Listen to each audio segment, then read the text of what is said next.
34 tahun, pria asal Kecamatan Blimbing, Kota Malang, Jawa Timur, ditangkap anggota tim Cyber Polda Jawa Timur. Penyebabnya, AAS mengelola 280 website bermuatan video asusila berbayar sejak tahun 2020 silam. Dari ratusan website tersebut, terdapat sekitar 26.000 konten video asusila dan sekitar 3.000 video diantaranya video asusila anak-anak. Kamis 6 Juni 2024, Direktur Ditreskrimsus Polda Jawa Timur, Kombes Pol Lutfi Sulistiawan mengatakan, tersangka memperoleh keuntungan dari kemunculan iklan pop-up dari setiap halaman website yang diklik oleh pengunjung. Kalkulasinya setiap sekali kemunculan iklan pop-up, tersangka memperoleh keuntungan $0,7. Tercatat, jumlah kunjungan website mencapai sekitar 141 juta orang. Lalu, khusus kunjungan tiap halaman telah terbuka sebanyak 5 miliar kali jumlah klik pengunjung.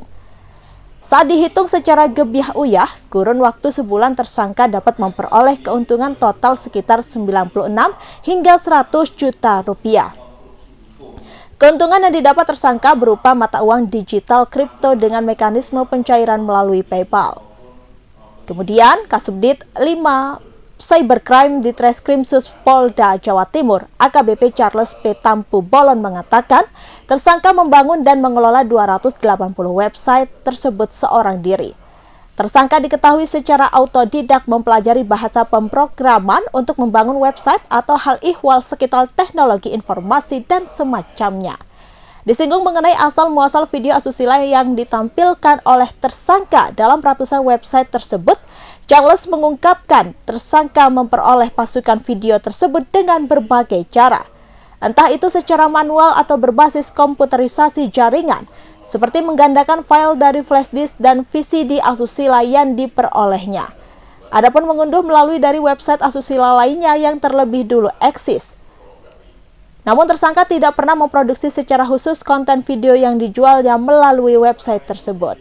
Sementara itu, tersangka AAS mengakui dirinya terdesak karena kebutuhan biaya hidup dengan cara mengelola website tersebut. Kemudian, dia memperoleh semua pasokan video asusila itu melalui situs gelap sekaligus belajar bahasa pemrograman. Soal banyak konten video asusila melibatkan figur anak-anak, tersangka AAS mengaku tidak pernah secara spesifik untuk mengelola konten asusila jenis tersebut, melainkan ia sebatas mengambil atau mengunduh semua konten video asusila yang dirasa menarik untuk menggait pengunjung website. Sosok anggota DPR Republik Indonesia Anissa Djako-Bagah jadi sorotan setelah mengkritik keras Menteri Pendidikan, Kebudayaan Riset dan Teknologi Nadiem Makarim. Anita berkali-kali meminta agar KPK atau Komisi Pemberantasan Korupsi segera memeriksa jajaran Kemendikbudristek. Pasalnya, Anita Djako-Bagah menilai banyak kejanggalan terjadi di kementerian tersebut.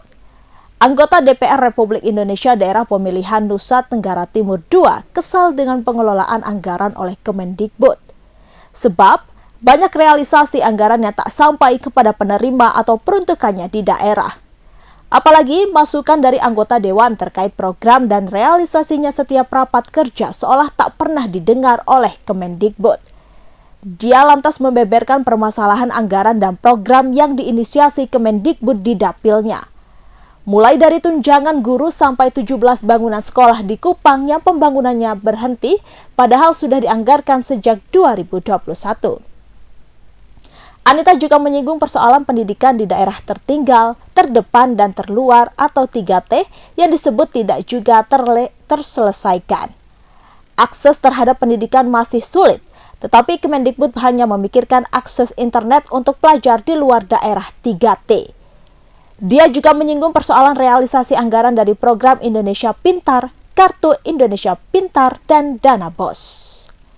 Menurut Anita, banyak penerima yang masuk dalam data tetapi tak pernah menerima hak mereka. Oleh karena itu, Anita sampai 2 kali meminta agar pimpinan Komisi 10 DPR memberikan rekomendasi kepada KPK untuk memeriksa anggaran di Kemendikbud. Dia juga meminta agar anggaran kementerian yang dipegang Nadiem Makarim tidak ditambah pada 2025.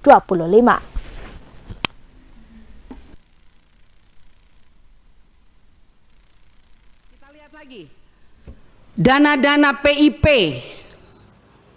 Nah, makanya kemarin saya mengatakan bahwa kalau KPK memberikan rekomendasi kepada Kemendikbud, harusnya Kemendikbud sadar.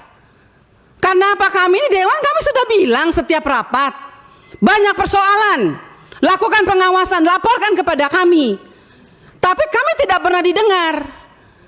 Ya kan?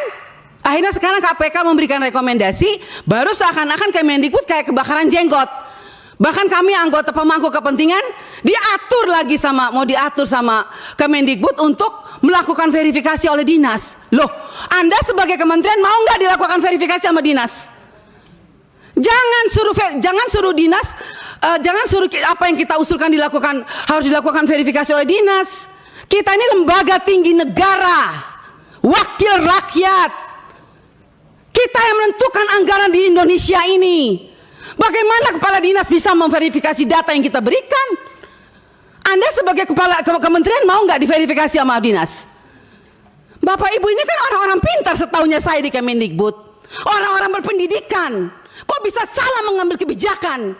Bu Sekjen, Anda mengeluarkan Perseksjen yang dimana poin nomor 3 dikatakan bahwa data yang direkomendasikan sebagaimana dimaksud pada huruf B diverifikasi oleh Dinas Pendidikan. Loh, kita ini pemangku kepentingan usulkan itu dari Dapodik sekolah. Dapodik itu harusnya kan, makanya tadi Pak Andre bilang, operator sekolah itu diperhatikan. Karena semua itu dari operator sekolah. Kepala sekolah aja kadang-kadang tidak tahu apa yang terjadi dilakukan oleh operator sekolah. Dinas pendidikan juga nggak tahu. Kebijakan iuran wajib untuk tabungan perumahan rakyat atau TAPERA menuai polemik. Potongan 2,5% untuk para pekerja dinilai memberatkan. Pada Kamis 6 Juni 2024, Menteri PUPR Basuki Hadimuljono dan Menteri Keuangan Sri Mulyani sepakat untuk melakukan penundaan kebijakan potongan gaji pekerja untuk tabungan perumahan rakyat atau TAPERA. Menurutnya, program TAPERA memang tidak perlu tergesa-gesa menerapkannya jika belum siap dijalankan. Ia menyebut pemerintah sudah menyusun aturan soal TAPERA sejak tahun 2016. Kemudian, bersama Sri Mulyani, Basuki melakukan pengecekan kredibilitas hingga akhirnya pemungutan iuran diundur hingga 2027. Sehingga, Basuki mengaku setuju jika DPR atau MPR mengusulkan iuran TAPERA diundur. Sebab, program TAPERA menurutnya harus melihat kesiapan masyarakat. Diberitakan sebelumnya, anggota Komisi 5 DPR Republik Indonesia fraksi PDIP Irin Yusiana Roba Putri melontarkan kritik pedas terkait potong gaji karyawan untuk iuran TAPERA. Dia menegaskan bahwa subsidi itu kewajiban warga negara, bukan sesama warga negara. Hizbullah kembali melancarkan serangan operasi di situs dan markas pasukan pertahanan Israel atau IDF. Serangan itu menggunakan roket Falak 1 yang berhasil menembaki pesawat tempur tentara Zionis. Akibat serangan itu, dilaporkan tentara IDF tewas berguguran. Dikutip dari Al-Mayadin.net, serangan itu diumumkan Hizbullah pada Kamis 6 Juni 2024. Dalam sebuah pernyataan, Hizbullah mengonfirmasi bahwa pejuangnya menembaki markas besar Divisi 91 Israel. Adapun markas besar itu berada di Barak Birain. Roket Falak 1 ini Hizbullah dipastikan berhasil menghancurkan markas besar IDF beserta tentara di dalamnya. Hizbullah mengklaim pejuangnya berhasil menyerang dan menghancurkan peralatan spionis Israel di Al-Rahib. Di saat yang bersamaan, Hizbullah juga bakar spionis Israel yang berada di Metula. Tak hanya itu, Hizbullah meluncurkan rudal anti-udara ke pesawat tempur IDF yang melanggar wilayah udara Lebanon.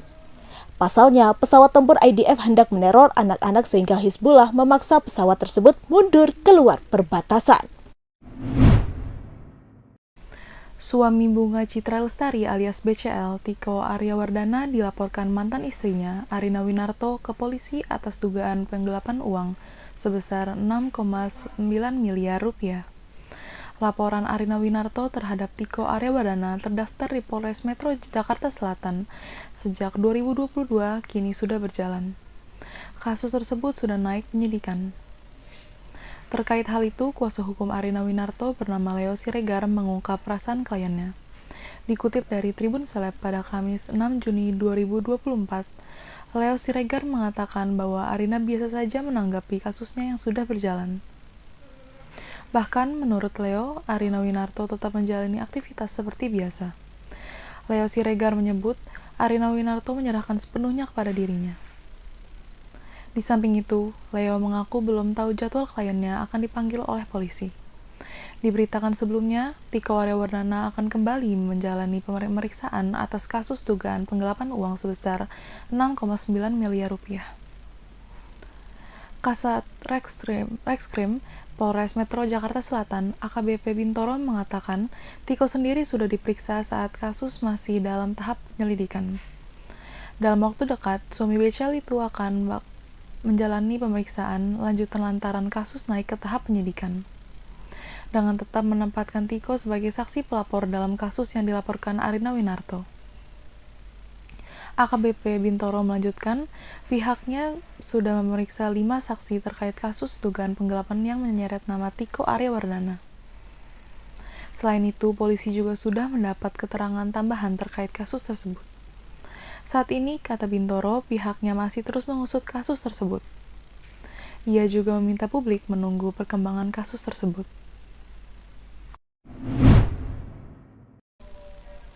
Cawapres nomor urut 3 Mahfud MD tiba-tiba mengutip pepatah Turki tentang badut yang menghuni di istana. Adapun cuitan itu diunggah seusai Mahfud MD mengomentari putusan Mahkamah Agung soal mengubah batas usia calon gubernur dan wakil gubernur untuk Pilkada serentak 2024. Adapun pepatah itu ditulis Mahfud melalui akun X pada Kamis 6 Juni. Mantan Menko Polhukam mengaku pepatah tersebut diberikan oleh seorang temannya yang bekas pejabat tinggi. Cuitan tersebut membahas soal badut yang menghuni istana. Menurut pepatah itu, badut tersebut bukan menjadi raja. Sebaliknya, istanalah yang menjadi panggung sirkus. Mahfud juga mengunggah foto berisi pepatah Turki itu dalam bahasa Inggris. Sementara sebelumnya, Mahfud melontarkan sindiran soal putusan MA.